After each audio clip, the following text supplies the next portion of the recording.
Hi, and welcome to HIP Home Improvement Podcast, Season 2, Episode 10. Today, I'm joined with Justine from the Tap End in Pontyclun in South Wales, if I've said that correctly. Welcome, Justine. Hello, it's Pontyclun. So like you clean your bathroom or your kitchen. Ah. But it is very Welsh, so that's fine. Thank you. Yeah, my Welsh isn't anywhere near as good as your English, that's for sure. So today we're obviously going to have a chat about bathrooms, which is a really important topic for home improvement, but one that I know very little about and not covered. So thank you so much. If you could just tell us a little bit about you and the bathrooms you do to start with, that would be great. Yeah, of course. So I am the director of the Tap End Bathrooms in Pontyclun. We are about 30 minutes away from Cardiff, so in South Wales, and we have been operating for about 8 years. Prior to that, I was the manager of an interior design company that did high-end bathrooms as part of their package. So in total, I think I've probably been doing bathrooms for about 15, 16 years. So yeah, a long time. Yeah, definitely. And what is it about bathrooms that kind of you enjoy working with? So when we did whole home interiors, bathrooms was always my favourite bit because I really like the technical aspects of it. I like the more complex aspects. I think it was just a really enjoyable experience for me having, to do something that required a lot of thought. And I just really enjoyed the technical side of things more so than working with the soft fabrics and the soft furnishing side of things. So when I wanted to set up my own company, I knew that it had to be in bathrooms for sure. I think that's, we've touched on this in previous episodes about interior designers and then people who undertake the bathroom and the kitchen side of things. It's a bit like hard and soft landscaping, I think. So some people are really cut out for the technical side and the details and nitty gritty. But that doesn't make it any more or less important than making sure you've got all of those soft furnishings right as well. Oh yeah, 100%. And I think for me, I really appreciate design. So I did fashion design in university. So, the soft fabrics and, all of that kind of thing, I really appreciate it. But I just, for me personally in a career, I just preferred working with bathrooms than I did that side of things. I think possibly because I had a passion for, a passion and a hobby style approach to interior design. I didn't really want that to infiltrate like my career, if that makes sense. So I really love interior design, but I think I love it from like a personal hobby perspective rather than a career perspective. So this doing bathrooms, it allows me to kind of do both. I can keep all of the interiors for, home, and then I can make a career out of bathrooms, which I find to be more technical, not more important than interiors, but more definitely for me as a career, more technical and a bit more less crossover between the two, so I can enjoy the both, if that makes sense. Yeah, it does. And as much as it's important to kind of love what you do as a job, that if it bleeds in too much, you never kind of stop working, I think. And and it drains the enjoyment out of it as well, definitely. So, so kind of with this being the first episode about bathrooms, I think it would be really good to have a chat about the important things you think clients should be thinking about when they are undertaking a bathroom project, because obviously they're thinking, okay, is the shower more important to me? Do I want 2 sinks? Do I have enough space? And those kind of really high level thoughts. But what areas do you think people should be considering kind of earlier and kind of getting people in to help them work through the right solution for them? I really wish that when clients came to us, they had probably spent a little bit more time considering how they use the space rather than how they want it to look. So a lot of the times people will come to and say, this is how I want it to look. I want it to be these colours. I've seen this inspiration.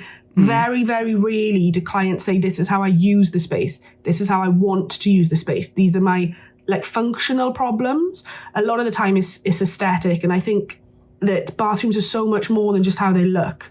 You know, I think it would be great if clients came to us with more of an understanding of the problems that they have and how to address the problems from a non-aesthetic perspective. And I think that would be a much better start, because once you start building a bathroom around someone's needs, it always ends up being a much better space for them than if you just build it around how they want it to look. And I think they're two very different things that we have to work with both aspects, but oftentimes clients are just interested in how it looks, and that's hard. You know, that's hard for us because we really want to know how they use it, how their family uses it, who's the primary user. And, you know, sometimes you need to delve a little bit deeper than just how they want it to look and how much they want to spend. And that's hard if someone's just come with a picture and they want to recreate something they've seen in a magazine. Yeah, absolutely. And this is a challenge that we have. And some of the questions I ask our clients about who they are and their lifestyle, I get really mixed responses about. And I can imagine even more so because, at least for me in a kitchen, is it going to have a bar area? Is it going to have a dining table? Is it going to have a sofa? So that kind of helps. It is a good start for people to start thinking about how they're going to use it. But people with a bathroom, they're like, I'm going to go to the toilet, I'm going to have a shower, I'm going to brush my teeth. But kind of, yeah, what else is that for, kind of used for? Do you need storage? Is there kind of a holistic element behind it? And ongoing access? Is there something that's going to potentially impede you being able to step into the shower or the bath or something at a later date as well? I think that people will talk to us about all of these kinds of things. And, you know, sometimes it's appropriate for us them to talk to us about medical concerns that they may have, or, you know, future-proofing, and they just don't lead with it. And I think that that's because you need to build up a little bit of a bond before you have to know you're going to use that company before you start to talk about these things. So I do understand why people don't just lead with how they use the space, but I do think you have to get there pretty quickly if you're going to design something that they're going to love and use for like 20 years, you know? Because these things are important. You know, if someone's got mobility issues, that's important. If someone's got health issues, that's important. And it's about so much more than what colour they want their bathroom to be. But you have to have a bond with customers before they're willing to go deep with you, I think. Yeah, definitely. I've spoken about how I just kind of cut to the chase with clients. But yeah, there are definitely people out there who would prefer me to be a little softer into these questions and do that. But it is important. And I think that it's an area that's often just shied away from so many designers, and therefore not kind of getting the value that they should from the investment they're making. And arguably not having a bathroom is just as, if not more disruptive than not having a kitchen in their home. Oh, yeah. Or a poorly functioning bathroom. You know, we do have customers that, one of my colleagues has a customer at the moment that did their bathroom 5 years ago. So they spent, you know, a decent amount of money on it. They did it 5 years ago and they're really unhappy with it. And they've ended up taking it out. And then we are doing a new bathroom for them. And it's because they just went around a showroom, picked a grey tile, picked a shower to replace what they had, picked a toilet to replace what they had, and they didn't do the hard work. Or rather, the designer that they used didn't do the hard work, because I think it has to be design-led, like by the designer, because the customer just doesn't know. You know, they don't know that they've got better options available to them, because you might only do a bathroom once in your whole, you know, the whole time you've got your property. So I think it does have to be designer-led, and we do have to, you know, ask those questions, and we do have to suggest products that maybe the customer's never even heard of. So there is a focus on building a bond so that we can do that, so we can give them what's best for them. And oftentimes people just don't know what's available, especially in bathrooms. I think there's so much that's available to people. And even designers, sometimes I think they don't know. So it's finding the right company that has the reputation, the expertise, the products. It's a bit of a minefield, really, isn't it? It is completely. And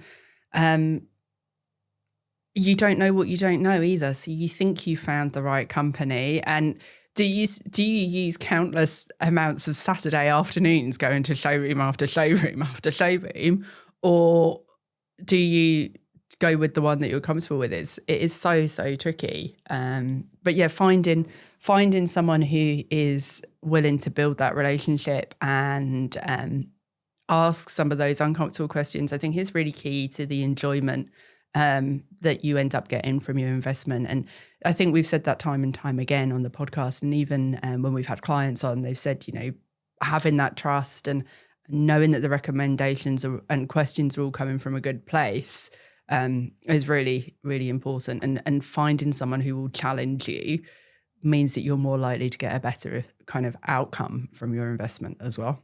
Kind of moving on from, say, when someone sets out to do their bathroom, rather, you thinking about how it's used, who's using it, future proofing, and those kind of inevitabilities, which are kind of all good. What would you say when people are coming into you are the top things that you recommend to people that they may not have heard of and perhaps should do some research into? So we're really big on the sun shower at the moment. Have you heard of sun shower?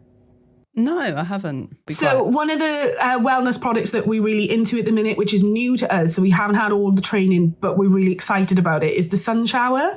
So the only way I can describe it really, it looks like a massive iPhone that you put in the shower. It's available in a couple of different colours, so you can tone it in with your bathroom scheme. But it's a light therapy tool, so it's a really great wellness tool.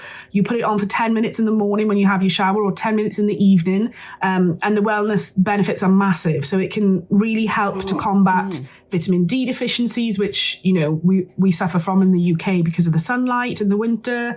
It's really great infrared technology for muscle repair, skin health, and the benefits are amazing. And what really helped was when the rep came, he looked fantastic. So I was like, "Do you have a sun shower?" He said, "Yeah, I use it all the time." I was like, "I think I'm going to get a sun shower," because he looked so well. So, those types of products, they are on the market. Steam, sauna, the Japanese toilets, the electric washing toilets. There's just so much that you can offer people that they just don't know about. And sometimes we don't know about. So we have a duty of care to educate ourselves so that we are offering clients things that are great choices for them. Because like you said earlier, if we don't know, they don't know. And then we're just in that cycle of producing mediocre work all the time because we're not educated enough. Yeah, I mean, you've just kind of sent me into a spiral of kind of wellness and steam, steam. Is it kind of like when you said steam, are you thinking steam rooms, or is that a function that's added? How do you manage it in the humidity and mold? I mean, my mind's just gone everywhere now. It can put people off when you think too hard on things. I think the key there is to find a great retailer that knows their stuff, that have great fitters, that can make sure that things are being fitted correctly and fitted to the standards that they should be. Yeah. So the steam options that we offer, they are kind of steam showers rather than steam rooms, if that makes sense. So it has the steam function, but it's within your shower enclosure. So you can still use your bathroom for showering like you would every day. But if you want to, you can have a treat you can put the steam on as an extra, really. So you still have to have all of the correct construction in that area. And you still have to, be concerned with all of the things that you just said. But really, it should be on the manufacturer to educate us. Then we educate the fitter. We all work together, and the customer's getting a result that they can live with and they can manage. And I just think when everyone works together, the results are so much better. Yeah, absolutely. And with some of these products, and I'm asking for my own benefit now, so things like that sun shower, are they things that you can add in maybe if, say you move into a house and it's going to be another 3 or 4 years, but you really like the sound of it, could you add it and then refit it? Is that something that could be done? That particular product, because it can be like surface mounted with, quite a small bracket, but you have to have electricity to that area. But that's all that you need. So if you move into a property and you think, I have the space for one and I'd really like one, you can do it. We could add them to bathrooms that we've done in the past, for example. You just have to have enough space and you have to be able to get electricity to that area. But yeah, it's something that you can add, that particular product, but not everything can be retrofit or added on. So it is important, I think, to have, give all of the customers the options up front so that we don't complete the bathroom and then they say, I wish that I could have had this or wish that I could have had that. But a way that we started doing it is asking people when they come for their consultations, I've started asking people, do you want to know about wellness products? And sometimes people don't, but a lot of the time people do. So we've got a little bit of an email breaking down some of the key products that we do. And I've started sending that to people before we do the design so that they can look at things in their own time and then they can get back to us. So we're a bit of ahead of the game, really, rather than putting it in the design and then they don't like it, but the design is built around that product, Yeah, I imagine with bathrooms, it's a lot less flexible in that sense because of how they tend to be tiled or panelled and clad in the kind of large volumes. So being able to access things at a later date, being able to have that information becomes even more crucial, I think, definitely. Yeah, 100%. And do you find, I know that you don't do the kind of full project in terms of the installation, you have recommendations of people that you work with, but do you find that there are fitters out there who should be taking on more of the training from the suppliers and working directly with the suppliers to kind of ensure that they understand the products, and how would a client protect themselves against that as well? I think it's really difficult because we can only sell things that our fitters are willing to fit, if that makes sense. It's very difficult for us to push a product that a fitter would refuse to fit, and then where does that leave the customer? Where does that leave our relationship with the fitter? And I think it's all good and well to say, we can make the fitters do certain things, but we need to have respect for, the reasons why maybe they don't want to fit a certain thing. And if you push someone to do something they're not familiar with, it always ends in disaster, I think, in my experience. So I think there has to be a tentative approach when you're introducing new technology or new products to a fitter. And I definitely don't think we want something to just land on site and expect them to know how to fit it, or expect them to have the time to learn how to fit it when they might be booked up for 6 months. And, adding in a really unusual product is going to take an extra week on the job. It's going to set them back. I think when we do projects that incorporate a lot of new technology or new products, we have to have that conversation with the fitter up front and early on so that they're allocated enough time and care to learning about the product beforehand and then having enough time on site to fit it well. So it goes back, doesn't it, to the relationship between like designer and builder or designer and fitter. I think it's always can be a bit of a love-hate situation, but it's, we both need each other.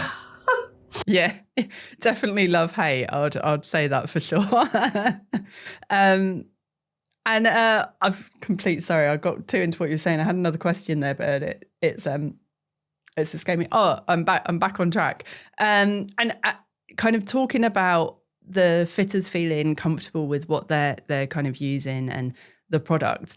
How much of an influence do you think that your client base has had from social media and the boundaries of what that kind of does? Because for us, there's a lot of things, not that we don't have skilled workers, but we don't have people who necessarily know how certain products or styles are kind of put together and that integrity in it lasting, just from a clip from social media that looks good on the video.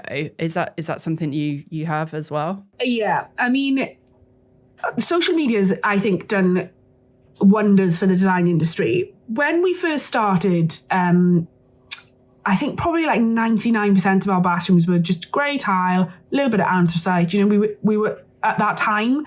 Yeah. And then as social media become more and more popular, everybody's able to show an example of their personal taste. Whereas before, they might have had a personal taste, but they couldn't, you know, convey that well because they're not designers. Most of our customers are not in the design industry at all. So it's very hard for them to try and explain what maybe they would have gone for. So they just ask for what they've seen, which is at the time was like grey and anthracite. But now people have so much more access to inspiration, to projects that they've seen. I think they can hone in on their personal style by showing you examples of things that they like. Whereas in the past, you'd have to buy a load of magazines. The magazines might not have had the things that you like. You have to trawl the internet. And I think it's just so easy now for people to explain themselves. And that makes the design process for us so much more exciting because you might get 10 images of really colourful projects because they've seen those online, you know, on social media. And that allows us to just be so much more creative. But when someone can't show you what they have in their mind, that's a really difficult barrier actually to, you know, try and glean that information from someone when they can't really explain themselves. So social media for us has been amazing, but it does have its downside because oftentimes we get presented with projects that are probably 100 grand and then someone's got like a 10 grand budget. But yeah. Overall, I think it's been a good thing. Yeah. Yeah, good. And we're kind of coming to the end of this episode and it's been really interesting hearing what you're saying. I just kind of wonder if there's anything else for anyone who's looking to undertake a bathroom project or just those first steps or first thoughts, anything you'd recommend them kind of doing and how to get that underway. Yeah, I think do a list of what you want it to look like from an aesthetic perspective, but also it's really, really important to do a list of what you want the bathroom to feel like, how you want it to perform for you, how you use the space, how you'd like to use the space, and really think about function as well as how it's going to look. So then when you do engage a designer or you do speak to a designer, you'll be able to explain maybe some of the negatives that you've got with your current bathroom so that they can address it for you rather than just that you want a pink tile. I think how you use the space is really important and you almost need to go to a designer with 2 lists, you know? Yeah, I think that's really good advice across the whole thing, be it a bathroom design, kitchen design, architect, landscape, having those 2 lists I think is kind of good for each area, definitely. Yeah. Well, thank you very much. It's been really lovely speaking with you, and we would love to have you back on at some point if you're open to it. So yeah, thank you very much for your time. Thank you, Liz. I really appreciate it. Thank you. All right, take care. And as ever, like, share, comment, and ask your questions. And don't forget to subscribe. Thanks.